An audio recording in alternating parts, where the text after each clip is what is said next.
یزیدی مذہب کافی پرانا فرقہ ہے۔ اس فرقے کی جڑیں قدیم ایرانی مذاہب سے جا ملتی ہیں۔ عقائد کے لحاظ سے قدیم زرتشت مانی و مزدق کے مذاہب سے خاصا متاثر ہے۔ نیز نستوری عیسائیوں اور صوفی مسلمانوں کے بھی اثرات دیکھے جا سکتے ہیں، یہاں تک کہ حیرت انگیز طور پر ہندوؤں کے اثرات بھی نمایاں ہیں۔ چنانچہ یہ مختلف ادیان و مذاہب کا ایک مجموعہ ہے۔ نام سے عموماً یہ تاثر ذہن میں ابھرتا ہے کہ یزیدی فرقے کا تعلق یزید بن معاویہ سے ہے، لیکن ایسا ہرگز نہیں ہے، بلکہ اس مذہب کا اصل نام ایزدی ہے۔ ایزد قدیم فارس میں خدا کا نام تھا۔ اسی نسبت کی وجہ سے ان کو ایزدی کہا جاتا تھا، جو نامعلوم وجوہات کی بنا پر یزیدی میں تبدیل ہو گیا۔ ان کو اسلام سے روشناس کروانے والے 5ویں صدی ہجری کے ایک صوفی شیخ عدی بن مسافر تھے، یعنی موجودہ شکل میں یزیدی فرقے کی تشکیل شیخ عدی کے دور میں ہوئی۔ اس وقت ان کو یزیدی نہیں کہا جاتا تھا، بلکہ شیخ عدی کی وجہ سے ادویہ کہا جاتا تھا، اور یہ ایک صوفی فرقہ تصور ہوتا تھا۔ لیکن بظاہر معلوم ہوتا ہے کہ شیخ عدی کی وفات کے بعد ان کے عقائد میں بتدریج تبدیلی آتی گئی اور سابقہ عقائد کی طرف لوٹ گئے۔ جن علاقوں میں آج یزیدیوں کی آبادی ہے، وہاں آس پاس کے عیسائی اور مسلمان ان کو شیطان پرست کہہ کر پکارتے ہیں۔ کہ یہ نام یزیدیوں کو پسند نہیں، لیکن یہ حقیقت ہے کہ اس مذہب کا شیطان کے ساتھ بہت گہرا تعلق ہے۔ یزیدیوں کے عقائد کے مطابق اس کائنات کو خلق کرنے والا ایک خدا ہے، جس کا کام کائنات کو خلق کرنا تھا۔ اس کے بعد اس کا کردار اس دنیا میں نہیں، نعوذ باللہ۔ اس کے بعد اس خدا نے جس مخلوق کو خلق کیا وہ ملک طاؤس تھا۔ گویا ملک طاؤس ان کے مطابق مخلوق اول قرار دیا جا سکتا ہے۔ اس کے بعد باقی مزید 6 فرشتے بھی آگ سے خلق کیے۔ کائنات کی امور یہ 7 فرشتے چلا رہے ہیں، جن میں سب سے مقرب ملک طاؤس ہے۔ ان کا ماننا ہے کہ ملک طاؤس ذات خداوندی کا ایک حصہ ہے، نیز وہ خداوند اور مخلوق کے درمیان واسطہ فیض ہیں۔ یہ ایک توحید شناس فرشتہ تھا، جس کو اللہ نے آدم علیہ السلام کو سجدہ کرنے کا حکم دیا، تو اپنی توحید پرستی کی وجہ سے سجدے سے انکار کیا۔ اس کی پاداش میں اللہ نے اس کو جہنم میں ڈالا، جہاں وہ 700 سالوں تک گریہ و توبہ کرتا رہا۔ بالآخر اللہ نے اس کی توبہ قبول کی اور اس کو وہی بلند و بالا مقام عطا کیا۔ یزیدیوں کا عقیدہ یہ بھی ہے کہ آدم علیہ السلام نے ایک حور کے ساتھ شادی کی، جس سے آج کل کے یزیدی پیدا ہوئے، اور ہوا کے ساتھ شادی کے نتیجے میں باقی انسانیت۔ یہی وجہ ہے کہ یزیدی اپنے آپ کو سب سے اعلیٰ سمجھتے ہیں اور دیگر انسانوں کو اپنے اندر قبول نہیں کرتے، اور نہ اپنے علاوہ کسی سے شادی کرنے کے قائل ہیں۔ یزیدیوں کا ملک طاؤس اور 6 دیگر مقرب فرشتوں کا عقیدہ قدیم زرتشتیوں سے جا ملتا ہے۔ زرتشتی بھی قائل ہیں کہ ذات خداوندی کے بعد ایک مقدس ذات اسپنتا مینو کو بنایا گیا، جس کے بعد 6 امشا سپندان بھی ہیں۔ البتہ یاد رہے، یزیدیوں کے ہاں شیطان کا وہ تصور نہیں جو ہمارے ہاں ہے۔ ان کے مطابق یہ اللہ کے مقرب فرشتوں میں سے ہے، اور جو اب بھی کائنات کے امور چلا رہا ہے، اور خداوند تعالیٰ اور مخلوق کے درمیان واسطہ ہیں۔ یزیدیوں کے ہاں سورج کی بھی بڑی اہمیت ہے، چنانچہ ان کی عبادت گاہوں میں سورج کی تصاویر کو خاص اہمیت حاصل ہے۔ مسلمانوں کی طرح 5 وقت عبادت کرتے ہیں، جن میں سے 4 دفعہ سورج کی سمت رخ کرتے ہیں، اور دن میں 1 دفعہ اپنے مرشد شیخ عدی بن مسافر کی قبر کی طرف رخ کرتے ہیں، جو عراقی کردستان کے ایک درے لالش میں واقع ہے۔ استطاعت کی صورت میں اس کی قبر کی طرف سال میں 1 دفعہ زیارت کرنے کی خاص اہمیت ہے۔ نیز سال میں 1 دفعہ گرمیوں کے مہینے میں خاص طور پر آتے ہیں۔ اس مقبرے کی مٹی کو بھی اپنے ساتھ ہر وقت رکھتے ہیں۔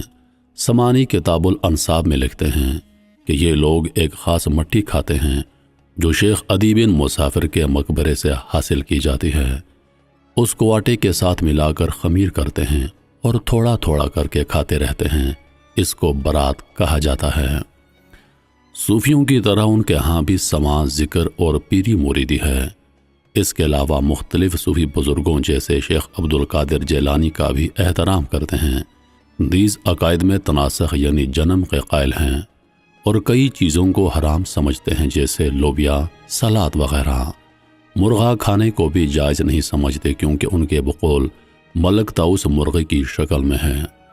مونچھوں کے کتروانے کو جائز نہیں سمجھتے لیکن اصلاح کرنے میں حرج نہیں۔ ان کے جو بزرگ یا شیوخ ہیں ان کے لیے داڑھی بھی لازمی ہے۔ یزیدیوں کی سب سے بڑی تعداد عراق میں ہے، جہاں کردستان اور موصول میں زیادہ تر رہتے ہیں۔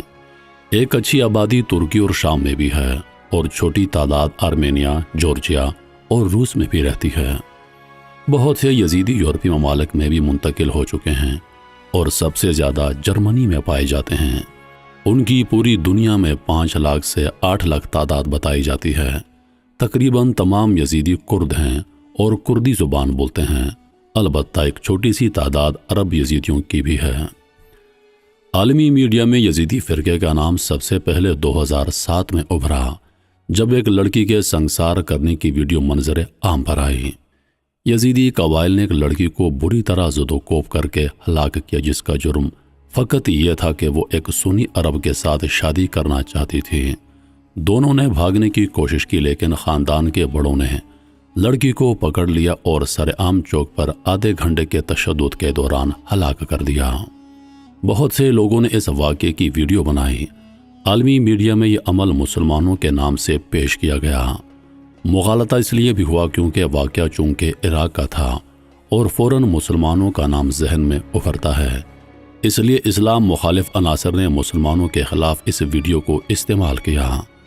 یزیدی مذہب اور آئین کے عالمی منظرنامے پر آنے کے بعد ان کی ہندوؤں کے ساتھ عجیب شباہت بھی دیکھنے میں آئی اور اس حوالے سے اب کافی باتیں کی جانے لگی ہیں۔ سب سے پہلی حیرت انگیز بات یہ ہے کہ یزیدی اپنے دیوتا ملک طاؤس کی نسبت مور سے دیتے ہیں۔ عربی میں مور کو طاؤس کہا جاتا ہے، حالانکہ مشرق وسطیٰ میں مور نہیں ہوتے بلکہ یہ بر صغیر میں پائے جاتے ہیں۔ اس کے علاوہ ملک طاؤس کی عجیب شباہت جنوبی ہندوستان کے دیوتا موروگن سے ہے، جو دیوتا شیو اور دیوی پاروتی کا بیٹا تھا۔ موروگن کی نسبت بھی قوی طور پر طاؤس یعنی مور سے دی جاتی ہے۔ متعدد ہندو مندروں میں جن کا تعلق جنوبی ہندوستان سے ہے، موروگن کو مور پر بٹھا کر دکھایا جاتا ہے۔ اس موروگن سے سانپوں کا تعلق بھی بتایا جاتا ہے اور حیرت انگیز طور پر عراقی کردستان لالش میں یزیدیوں کے معبد کے دروازے پر سانپ کی شبیہ موجود ہے۔ ایک اور عجیب شباہت یہ ہے کہ یزیدی خواتین اسی طرح آگ کی آرتیاں اٹھا کر عبادت کرتی ہیں جیسے ہندو کرتے ہیں۔ ان آرتیوں کو یزیدی سنجک کہتے ہیں۔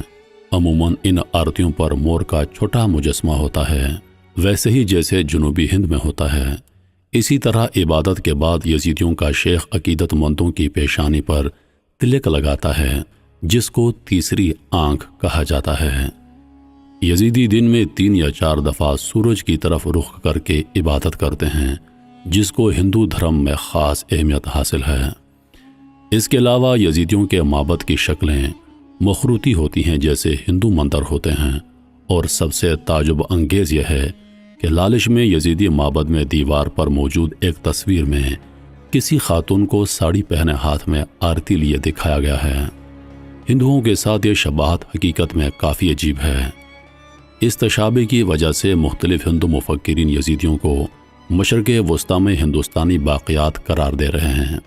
یزیدی روایات جو سینہ بسینہ چلی آ رہے ہیں، ان میں 4000 سال قبل از مسیح میں ایک طوفان کا ذکر ہے، جس کے بعد متعدد یزیدی ہندوستان کی طرف کوچ کر گئے۔